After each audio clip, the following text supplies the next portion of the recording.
মাফ করবেন, আমি নিজেকে বড় বলছি না, না জানি আমার আল্লাহ আমার কোন কাজটা পছন্দ করেছেন আমার জানা নেই।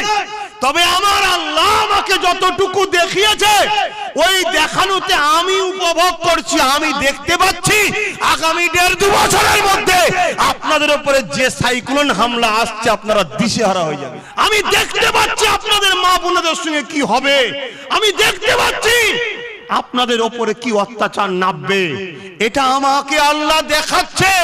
যেমন আপনি দেখেননি একজন সাধারণ একটা লোক টিভিতে বলল আবহাওয়া দপ্তরের লোক, আপনি তার কথা বিশ্বাস করলে রেডি হয়ে গেলেন। আরে নবী বংশের একটা বাচ্চা বলছে, বিশ্বাস কেন হচ্ছে না? কেন বিশ্বাস হচ্ছে না? আপনারা কি চোখের সামনে দেখতে পাচ্ছেন না? আমিও এসব কথা না বলে দুটো কথা বলে চলে যেতে পারতাম, কিন্তু কিয়ামতের দিন আল্লাহর কাছে ধরা পড়তে হবে আমাকে। তোকে আমি জানিয়েছিলাম, তোকে আমি দেখিয়েছিলাম, কেন তুই সমাজটাকে সজাগ করলি না? কে পরিবর্তন হবে না হবে সেটা আমি বুঝে নেব, তুই কেন সজাগ করলি না? আমার ডিউটি, আমার দায়িত্ব আমার নবীর বাণীকে আপনাদের কাছে পৌঁছে দেয়া। আপনারা যে যে আমার পিছনে দাঁড়াবেন তাদের ঘরে নিয়ে রসুলের রাস্তায় চলা।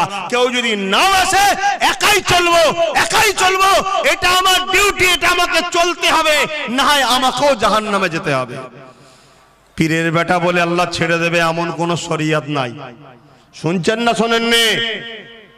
তাই আপনারা যদি মনে হয় আব্বাস সিদ্দিকী রসুলের পক্ষে, হকের পক্ষে, ইনসাফের পক্ষে, মানবতার পক্ষে, কল্যাণের পক্ষে, সে দালাল নয়, বিক্রি হয়নি, চোর নয়, ইসলামের দুশ্মন নয়, কম মানুষ জাতির ক্ষতি চাই না, তাহলে আপনাদের জন্য জরুরি আব্বাস সিদ্দিকীর নেতৃত্ব মেনে নিতে হবে। অর্থাৎ তিনি কোরআন সুন্নাহ অনুযায়ী রাস্তা দেখাচ্ছে, ওই রাস্তা মেনে নিতে হবে। কেন রাসূল বলেছেন কিয়ামতের শেষ দিন পর্যন্ত কুরাইশের হাতে ঝান্ডা থাকবে। আলহামদুলিল্লাহ কুরাইশ বংশের বাচ্চা আপনাদেরকে দাওয়াত দিলাম, আমার সাথে ছিলেন, আছেন। যতদিন আমি হকের পক্ষে থাকব, আল্লাহ যেন মৃত্যু পর্যন্ত রাখে, বলুন আমিন, ততদিন আপনারা আমার সাথে জুড়ে থাকবেন। আল্লাহকে সাক্ষী রেখে বলছেন, এ হাত তুলে রাখুন, হাত নামাবেন না। এ হাত আমি কি দেখতে পাচ্ছি? কে কটাকে চিনি বলেন না, দেখতে পাচ্ছি, কিন্তু আপনারা কাকে সাক্ষী রাখছেন? জোরে বলুন, কাকে সাক্ষী রাখছেন? কাকে সাক্ষী রাখছেন? হাত নামান। কাল যদি আমার মতো একজন কেউ এসে বলে হাত তুলে বলো আব্বাস সিদ্দিকীর বিরুদ্ধে, বা সেখানেও হাত তুলবেন তো নাকি? সব থেকে উত্তম আজকে একটা কথা বলে যাচ্ছি, বাপ, এটা শরিয়তেরই কথা, ভালোবাসো সবাইকে, মানো একজনকে, ভালোবাসো সবাইকে, মানো একজনকে। কটাই ইমাম আমাদের? বলুন বলুন বলুন, মানি কটাকে আর ভালোবাসি কটাকে? 4টাকে। অতএব বাপ, আপনারা আম মানুষ, আপনারা কোনো মুফতি, কোনো মৌলানা, কোনো ইমাম, কোনো পীর সাহেব, কোনো পীরজাদাদের সমালোচনা করবেন না। যদি আমাকে ভালোবেসে থাকেন আমার সঙ্গে আসুন, আমার সঙ্গে উঠুন। আমি ডায়ে আপনি ডায়ে, আমি বাঁয়ে আপনি বাঁয়ে, আমি সামনে আপনি সামনে, আমি পিছনে আপনি পিছনে, যেদিকে আমি সেদিকে আপনি। এইভাবে যদি ভালোবাসতে পারেন আমার সঙ্গে জুড়ে থাকুন, বাকি কারো কাছে যেতেও হবে না, ভালোবাসা দেখাতেও হবে না, আর সমালোচনাও করতে হবে না। কেন? আপনারা আম মানুষ। কি গো বাবা, আমি কি আপনাদেরকে ভুল শিখাচ্ছি মনে হচ্ছে? একটু আওয়াজ দিয়ে বলবেন। যদি কেউ বলেন যে হ্যাঁ শিখাচ্ছেন, ওটাও একটু জোরে বলুন, অসুবিধা নেই। আমি কি আপনাদেরকে ভুল শিখাচ্ছি? কেন বাপ, আপনারা আম মানুষ, খেটে খান, খেটে খান। ছোট মেমোরি, বুঝতে পারছেন না সমাজে কি চলছে, কি চলছে বুঝতে পারবেন না। লোহা কিন্তু খুব শক্তিশালী জিনিস, লোহা খুব মজবুত জিনিস, লোহা অনেক পাওয়ারফুল জিনিস, কিন্তু লোহার কোনো দিন ক্ষমতা নাই। কোনো জিনিসকে ক্ষতি করতে পারে, কোনো জিনিসকে কাটতে পারে, কোনো জিনিসকে কিছু করতে পারে, ক্ষমতা আছে লোহার। কিন্তু ওই লোহায় আবার বিরাট ক্ষমতাশালী হবে যখন ওর পিছনে একটা বাঁট দেওয়া হবে। কথা বুঝছেন না, বোঝেন না? তাহলে এই কম ভালো তারে বোঝো, কখনোই আমাদের ক্ষতি করার ক্ষমতা নাই। যারা প্রকাশ্য আবু জেহেল উতবা সাইবার মতো, তাদের ক্ষমতা নাই। কিন্তু যখন ওই আবু জেহেল উতবা সাইবার পিছনে একটা আমাদেরই কেউ বাঁট হয়ে দাঁড়াবে, তখন কিন্তু আমাদের বিশাল ক্ষতি করবে। তাই আপনাদেরকে এটা বলার দায়িত্ব ছিল, বলে গেলাম। তবে আল্লাহ মাফ করুক, আল্লাহ মাফ করুক। আমরা মিডিয়াতে শুনি নিম্নচাপ উঠছে, অমুক দিনে অমুক সাইক্লোন আসবে, অমুক আমফান আসবে, বুলবুল আসবে, কি কমনে সব শুনছি। কথা বুঝছেন না, বোঝেন না? আরে এর থেকেও মারাত্মক বিপদ আপনাদের কাছে আসছে। সেই নিম্নচাপটা দেখা যাচ্ছে, আপনি আপনার চোখে দেখতে পাননি। যেমন মিডিয়া খবর দিলে বোঝা যায় আরব সাগর থেকে একটা নিম্নচাপ উঠেছে, সাইক্লোন উঠেছে, দুদিন পর পশ্চিম বাংলায় আসবে, তারপর আমরা জানতে পারি, ঠিক না বেঠিক? আপনি কি দেখতে পান? তাদের মেশিন লাগানো আছে, তারা দেখতে পায়। মাফ করবেন, আমি নিজেকে বড় বলছি না, না জানি আমার আল্লাহ আমার কোন কাজটা পছন্দ করেছেন আমার জানা নাই। তবে আমার আল্লাহ আমাকে যতটুকু দেখিয়েছে, ওই দেখানোতে আমি উপভোগ করছি, আমি দেখতে পাচ্ছি আগামী 1.5-2 বছরের মধ্যে আপনাদের উপরে যে সাইক্লোন হামলা আসছে, আপনারা দিশেহারা হয়ে যাবে। মাফ করবেন, আমি দেখতে পাচ্ছি আপনাদের মা বোনদের সঙ্গে কি হবে, আমি দেখতে পাচ্ছি আপনাদের ওপরে কি অত্যাচার নামবে, এটা আমাকে আল্লাহ দেখাচ্ছে। যেমন আপনি দেখেননি একজন সাধারণ একটা লোক টিভিতে বলল, আবহাওয়া দপ্তরের লোক, আপনি তার কথা বিশ্বাস করলে রেডি হয়ে গেলেন। আরে নবী বংশের একটা বাচ্চা বলছি, বিশ্বাস কেন হচ্ছে না? কেন বিশ্বাস হচ্ছে না? আপনারা কি চোখের সামনে দেখতে পাচ্ছেন না? জাহাজটাকে এত ঘৃণা করে কেন? মাদ্রাসাকে এত ঘৃণা করে কেন? দাড়ি টুপিকে এত ঘৃণা করে কেন? এই জন্য ঘৃণা করে, এটা মুহাম্মাদের সঙ্গে জুড়ে আছে তাই। আপনাকেও ঘৃণা করা হয় মুহাম্মাদের সঙ্গে জুড়ে আছেন বলে তাই। কিন্তু আপনার দ্বারা এখন কিছু কাজ লিবার আছে, তাই আপনাকে বাঁট হিসাবে ইউজ করা হচ্ছে। যখন প্রয়োজন হয়ে যাবে, ওই লোহাটারও প্রয়োজন নেই আর বাঁটটারও প্রয়োজন নেই, টেনে ফেলে দেবে, লোহা জং খাবে, বাঁটে ডেমক খাবে। আমিও এসব কথা না বলে দুটো কথা বলে চলে যেতে পারতাম, কিন্তু কিয়ামতের দিন আল্লাহর কাছে ধরা পড়তে হবে আমাকে। তোকে আমি জানিয়েছিলাম, তোকে আমি দেখিয়েছিলাম, কেন তুই সমাজটাকে সজাগ করলি না? কে পরিবর্তন হবে না হবে সেটা আমি বুঝে নেব, তুই কেন সজাগ করলি না? তাই আমি বলে যাই, ইসলামকে ঘৃণা যারা করে, ইসলামকে অপছন্দ যারা করে, তারা ইসলামের ঘরে সন্তানদের ঘরেই অপছন্দ করে।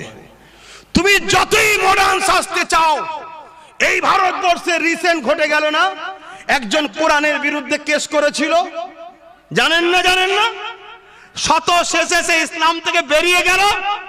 শত শেষে কি হলো? বেরিয়ে যাওয়ার পরও তার মর্যাদা পেল না। কেন? তার কোনো একটা দিন ইসলামের সঙ্গে সম্পর্ক ছিল, তাই বেরিয়ে যাওয়ার পরও তার আশ্রয় নেই। তুমি কি ভাবছো আমি নামাজও ছেড়ে দেবো, রোজাও ছেড়ে দেবো, মডার্ন হয়ে যাবো? আরে বাঁচতে পারবে না, বাঁচতে পারবে না, তোমাকে ঘৃণা করা হবে। তোমার চোখের সামনে তো প্রমাণ হলো, জানেন না? একজন বেরিয়ে গেছে ইসলাম থেকে। খবর রাখো না রাখো নি? মোবাইল গুনলে কি করো?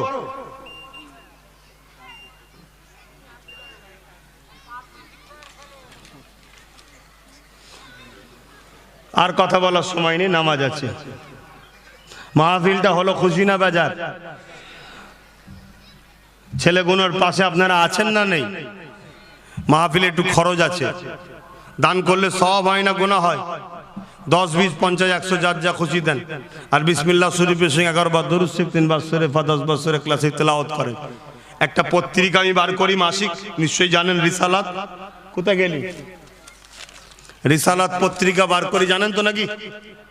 এই রিসালাত পত্রিকা আপনাদের কাছে এনেছি, এখন প্রচারের জন্য শুধু বয়ে বয়ে দিচ্ছি। 2-1 বছর প্রচার করতে হবে তোরে বাবা।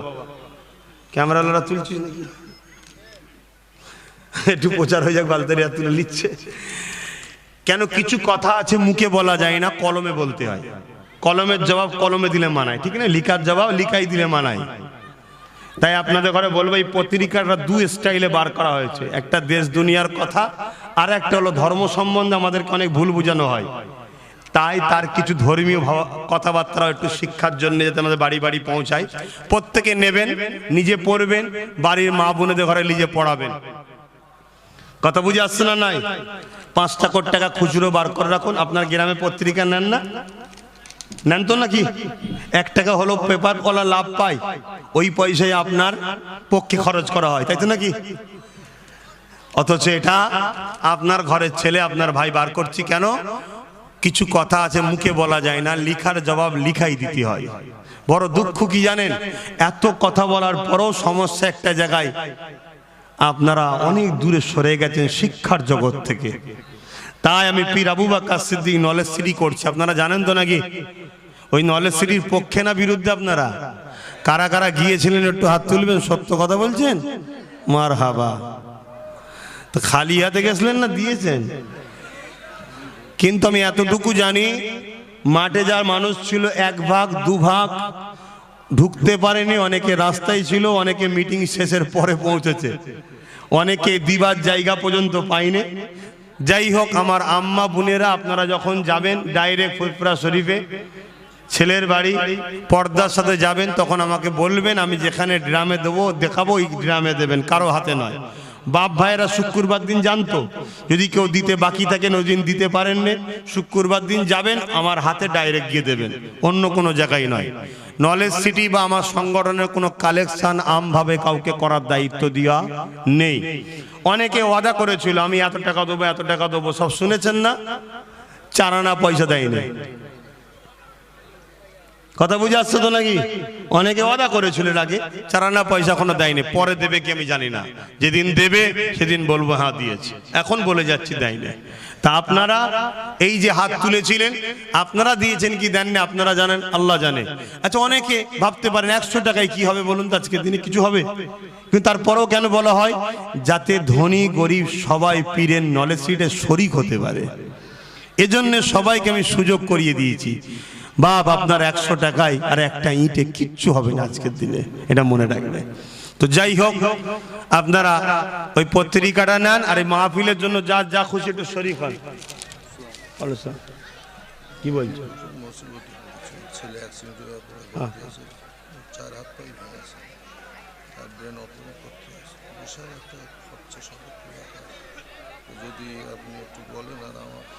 না বাপ, জলসা কমিটির সঙ্গে কথা বলেছি, এ তো মাহফিলের জন্য তোলা হচ্ছে। তো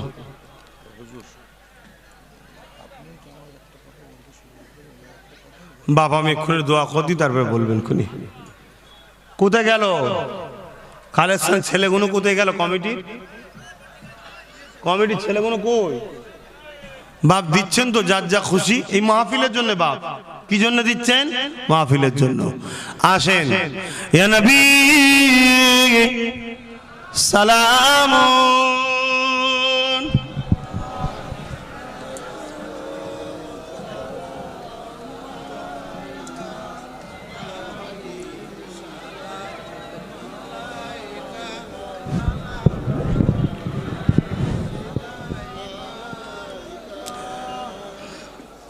طلع البدر علينا من شنيعة الوداع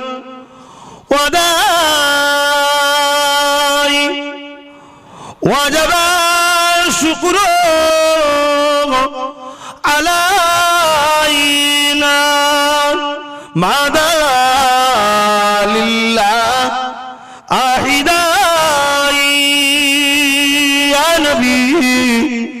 سلام يا رسول يا حبيب سلام صلوات الله মাশাআল্লাহ। নামাজের দিকে খেয়াল করে সংক্ষেপ করছি, আসুন একটু দোয়া করে দিই, একটু কষ্ট করে বসুন, এক্ষুনি দোয়া হবে। যে যা পড়েছেন আমাকে হাওলা করুন, সকলে তওবা করুন। বিসমিল্লাহির রহমানির রহিম। আল্লাহ তাআলা আমি জানা অজানা ইচ্ছা ও ইচ্ছা সকল গুনাহ হইতে তওবা করিতেছি। আস্তাগফিরুল্লাহ রাব্বি মিন কুল্লি যামবি ওয়া আতুবু ইলাইহি। আশহাদু আল্লা ইলাহা ইল্লাল্লাহু ওয়াহদাহু লা শারীকা লাহু ওয়া আশহাদু আন্না মুহাম্মাদান আবদুহু ওয়া রাসূলুহু। লা ইলাহা ইল্লাল্লাহ মুহাম্মাদুর রাসূলুল্লাহ সাল্লাল্লাহু আলাইহি ওয়াসাল্লাম। আমার এই চাচাজি দাঁড়িয়ে আছে, পরিচয় অনেক আগে থেকে, মুখ চিনা আছে। আল্লাহর হুকুম, তিনার বাচ্চা অ্যাক্সিডেন্ট করেছে। আল্লাহ তিনার বাচ্চাকে সুস্থ করে দেন, বলুন আল্লাহুম্মা আমিন। সুস্থতার জন্য কিছু ওসিলার দরকার আছে না নাই? কি ওসিলা? চিকিৎসা। আজকের দিনে চিকিৎসা বুঝতে পারছেন, অর্থের প্রয়োজন আছে না নাই? কিন্তু আজকাল আলেম ইমামদের অবস্থা ভালো? কোথায় পাবে পয়সা? কোথায় পাবে? তাহলে এই যে আজকে আলেমগুলো নামাজের মুসাল্লায় পড়ে কাঁদবে, এই কমের উপরে একটি আলেমদের বদদোয়া আছে না নাই? এই বদদোয়াটা লাগবে। তো যাক, বেশি কিছু বলবো না, বললে তো আব্বাস সিদ্দিকী খারাপ হয়ে যাবে। অনেক কিছু ভেবে চিন্তেই আব্বাস সিদ্দিকী কিন্তু অনেক কিছু বলে, অনেক কিছু ভেবে চিনতে বলে। কথা বুঝে আসছে? আমার কাছে এখন একটা জিনিসই আছে, দোয়া।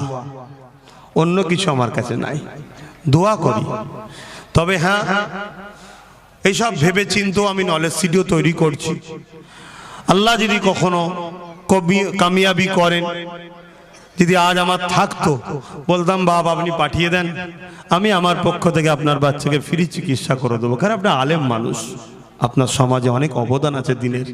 আমার তো তৈরি হচ্ছে, সবে মাতৃশিশুর করলাম, এখন এবারে এডুকেশনটা প্রথম শুরু করব। নিশ্চয়ই শুনেছেন ওদিন শিক্ষা প্রতিষ্ঠানটা প্রথম করব, কি করতে পারি? তো যাক, বাবাজি কিছু হয়তো বলবে আপনাদের কাছে, একটু শুনবেন, একটু শুনবেন। আমি কাউকে ছোট করছি না আর কাউকে বড় করছি না। ঘা খেয়ে খেয়ে বাপ এমন জায়গায় পৌঁছে গেছি, নিজের দাঁতকে আর বিশ্বাস করতে পারছি না, কখন না জিভকে কামড়ে লাই। তাই আমি দোয়া করে দেবো, তারপরে বাপ বলবে। কি বলবেন আমি জানি না, আপনারা যদি শুনবেন। নামাজের জন্য আমি একদম ছোট করছি, ছোট করে একটু দোয়া করব। মুসাফির হালে আসি, আমি নামাজটা এখানেই পড়ে নেব। আপনারা আশপাশে কোথায় পড়ার জায়গা মসজিদ আছে নিশ্চয়ই এলাকার মানুষ জানেন। এখনো প্রায় 40 মিনিটের কাছাকাছি ওয়াক্ত আছে, নামাজ পড়ে নেবেন, ভুল করবেন না। এভাবে অনেক উলামাদের ঘরে আমি দেখেছি, অনেক উলামাদের ঘরে দেখেছি। তবে হ্যাঁ, এটা বলি, অহংকার করছে এসব কথা বলা যায় না। কিছু মানুষ যখন উলামাদের মধ্যে মুসিবতে পড়েছিল, অনেকে আমার কাছে গিয়েছিল, তাদের অনেকের পাশে কিন্তু আমি দাঁড়িয়েছি, আজও দাঁড়াই। কিন্তু সবার পাশে আমি দাঁড়াতে পারিনি, কিছু বাধ্যবাধকতা আমার থাকে। কেন, আমার একটা পরিবার আছে, আমার একটা পরিবার, বোঝেন তো, টিম, একটা টিম আছে, একটা রিজুলেশন আছে আমার। ওই রিজুলেশনের বাইরে কি আমি কোনো কাজ করতে পারি না। কেন, আমি করলে আমার এই সুন্দর সংসারটা অনেক কষ্ট করে গড়ছি, ভেঙে যাবে। কথা বুঝে আসছে? কিন্তু দুঃখ লাগে ওই সকল মানুষগুলোকে দেখে যে নিজেদের বাচ্চাদের ভবিষ্যৎটা নিজেরাই ভাবছে না, যে আমরা কোথায় কোথায় আমরা। একটা যদি আল্লাহ না করুক বড় বিমার হয়ে যায়, তার চিকিৎসা করার মতো আজকের দিনে একটা ইমাম মলি সাহেব লাখে মনে হয় একটা দুটো হয়তো জমিদার ঘরের ছেলে হলে হতে পারে, বাকি নাই, দিশেহারা হয়ে যাবে। আর এটা কিন্তু একদিনে হয়নি, বড় প্ল্যান করে তৈরি করা হচ্ছে। আর তখনই নাচারে পড়ে হাত পাততে হবে, আর যখনই হাত পাতবে অমনি সিংহের কল্লাটা মোটকাবে, যে আপনারা আমার ইশারায় চলবেন, বলবো সব ঠিক হয়ে যাবে। বেশি আর বলতে পারছি না। এরপরেও যদি আমার বাপ কষ্ট পান ক্ষমার নজরে দেখবেন। শুনছেন তো আমার কথা? ক্ষমার নজরে দেখবেন যদি কষ্ট পান। আপনারাও যদি আমার কথায় কেউ কষ্ট পান ক্ষমার নজরে দেখবেন। এর চেয়ে বেশি কিছু বলতে পারলাম না। আল্লাহ আমাদেরকে বুঝার তৌফিক দেন, বোন আল্লাহুম্মা আমিন। ব্যক্তিগতভাবে আমি আমার পক্ষ থেকে আমার চাচাজির পাশে যতটুকু আল্লাহ দিয়াবেন, আমার নিজের ব্যক্তিগত থেকে আমি যত সামান্য দেব। বাপ হয়তো এমনই কিছু কথা আপনাদের ঘরে একটা মেসেজ দিতে বলছিলেন, তাই তো না? এই ধরনের কেউ হেল্প করার কথাই বলছেন। যদি আপনারা কেউ হেল্প করতে চান চাচাজির সাথে পাশে দাঁড়াবেন। আপনার এলাকারই তো ওলামা, আমি তো চিনি। দেখবেন আমার ব্যক্তিগত থেকে আমি যত সামান্য যতটুকু পারবো দোয়ার পর আমিও চাচাজির হাতে শরীক হব। কেন বিপদ কার কখন আসে কে জানে। আল্লাহ আমাদের সকলকে বুঝার তৌফিক দেন, আল্লাহুম্মা আমিন। সর্বপ্রথম দোয়া চাই, আল্লাহ আপনার এই আলেম বান্দাটার সন্তানটাকে আপনি সুস্থ দান করুন আল্লাহ। আল্লাহ এরপরও এই মাহফিলে আমরা যে যা পড়লাম বললাম, নামাজের দিকে খেয়াল করে লম্বা চওড়া দোয়া নাই। আল্লাহ যে যা দান করেছে দানকে কবুল করেন আল্লাহ। আমাদের প্রত্যেকে রুজিতে কারবার ব্যবসা বাণিজ্যে বরকত দেন, হালাল তেজারুতে বরকত দেন আল্লাহ। জালিমের জুলুম, মুনাফিকের মুনাফিকি, কাফেরের কুফরি থেকে আমাদেরকে হেফাজত করুন আল্লাহ। চক্রান্তকারীদের চক্রান্ত থেকে আমাদের হেফাজত করুন আল্লাহ।